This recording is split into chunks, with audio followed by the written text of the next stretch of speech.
नमस्कार दोस्तों, LIC mission 2027 YouTube channel पर आपका हार्दिक स्वागत है। तो देखिए दोस्तों, हमने पिछले वीडियो में बात की थी WBC के क्लासिफिकेशन की और उसके महत्वपूर्ण तथ्य की। तो देखिए दोस्तों, आज हम RBC, WBC और प्लेटलेट्स की तुलना के बारे में बात करेंगे। तो RBC, WBC और प्लेटलेट्स की तुलना के बारे में बताएं तो रक्त कोशिकाओं की साइज होती है वो RBC में वो 4 से 7 माइक्रो होती है, और बात करें WBC की तो WBC में 8 से 20 माइक्रो होती है। और बात करें प्लेटलेट्स की तो प्लेटलेट्स में रक्त कोशिकाओं की साइज 3 माइक्रो होती है। अब हम बात करें 1 माइक्रो ब्लड में कोशिकाओं की संख्या की तो RBC में 7 से 10 मिलियन होती है। और हम बात करें WBC की तो WBC होती है वह 7 से 10,000 होती है। और हम बात करें प्लेटलेट्स की तो प्लेटलेट्स की संख्या 3 लाख से 6 लाख होती है।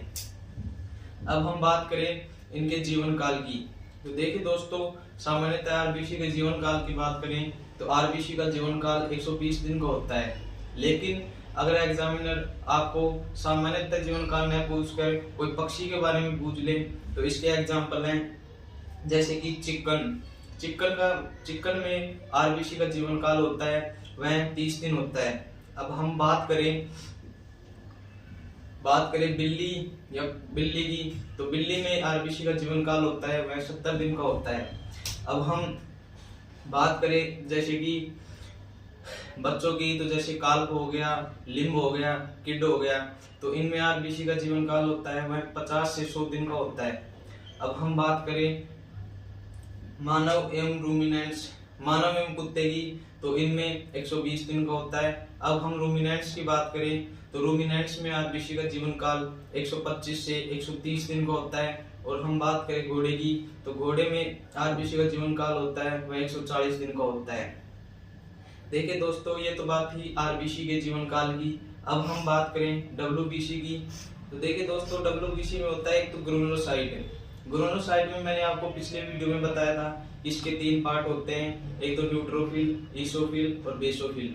तो इनके जीवन काल की बात करें तो ये 6 से 20 घंटे का इनका जीवन काल होता है। और हम बात करें मोनोसाइट की तो मोनोसाइट का जीवन काल होता है वह 1 दिन का होता है। अब हम बात करें बी सेल्स या बी लिम्फोसाइट की तो इनका जीवन काल 1 से 3 दिन का होता है। और अब हम बात करें टी सेल या टी लिम्फोसाइट की तो इनका जीवन काल 1 से 3 वर्ष का होता है। और हम बात करें प्लेटलेट्स के जीवन काल की तो प्लेटलेट्स का जीवन काल होता है दोस्तों वो 8 से 11 दिन का होता है। देखिए दोस्तों, अब हम बात करें पालतू जानवरों में सबसे बड़ी RBC की तो सबसे बड़ी RBC पालतू जानवरों में वह कुत्ते में पाई जाती है। और हम बात करें पालतू जानवरों में सबसे छोटी RBC तो वह बकरी में पाई जाती है। देखिए दोस्तों, अब हम बात करें हीमोग्लोबिन की तो हीमोग्लोबिन की डेफिनेशन की बात करें तो यह RBC में पाए जाने वाला पिगमेंट है जो ब्लड को लाल रंग देने का कार्य करता है। अब हम बात करें इसके कार्य की तो हीमोग्लोबिन का कार्य होता है कि वह O2 व CO2 के ट्रांसपोर्ट का कार्य करता है। अब हम बात करें हीमोग्लोबिन के स्ट्रक्चर की तो हीमोग्लोबिन के स्ट्रक्चर की बात करें तो यह 4 हीमी ग्रुप बनाता है और 4 ग्लोबिन यूनिट बनाता है। अब हम बात करें इनके महत्वपूर्ण तथ्य की तो हीमोग्लोबिन का एक अणु 4 आयरन बनाता है। अब हम बात करें सेकंड पॉइंट की तो आयरन यानी कि आयरन का एक अणु एक O2 को ट्रांसपोर्ट करता है।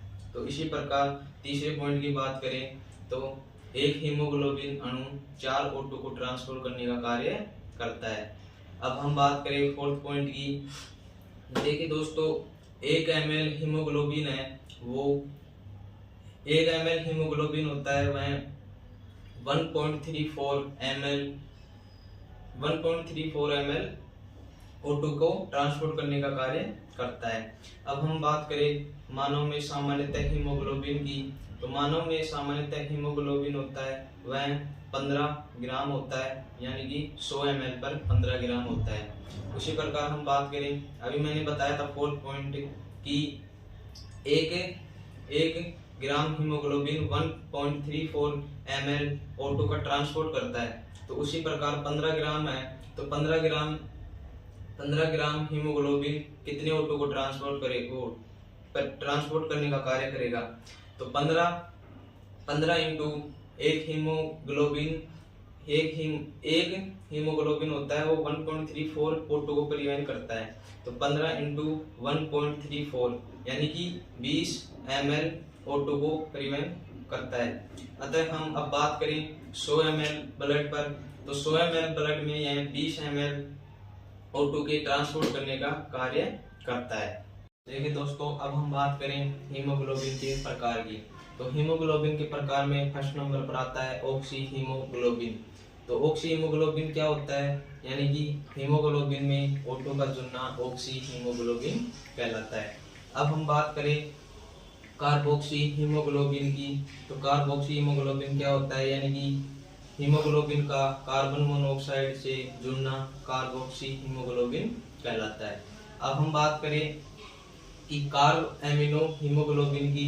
देखिए दोस्तों, यह होता है यानी कि हीमोग्लोबिन का CO2 से जुड़ना कार्ब एमिनो हीमोग्लोबिन कहलाता है। अब हम बात करें मैट हीमोग्लोबिन की। तो यानी कि हीमोग्लोबिन के यानी कि ऑक्सीडेशन या ऑक्सीकरण से बनने वाला प्रोडक्ट होता है वह मैट हीमोग्लोबिन होता है। जो यानी कि हीमोग्लोबिन होता है वो मैट हीमोग्लोबिन में जाता है। तो इसकी जो प्रक्रिया होती है वह ऑक्सीडेशन कहलाती है, यानी कि ऑक्सीकरण कहलाती है। अब जो मैट हीमोग्लोबिन बना है दोस्तों, यानी कि इस अवस्था में यानी कि आयरन होता है वह +3 अवस्था में चला जाता है, यानी कि वो कार्य क्या करेगा, वह शरीर को O2 नहीं दे सकता। अब हम मैट हीमोग्लोबिन को हीमोग्लोबिन में बदलेंगे। तो इसकी जो प्रक्रिया होती है वह रिडक्शन होती है। और अब हम इसके ट्रीटमेंट की बात करें, यानी कि मैट हीमोग्लोबिन को हीमोग्लोबिन में बदलने के लिए ट्रीटमेंट होता है वो होता है 1% मिथाइलिन ब्लू। थैंक यू, धन्यवाद।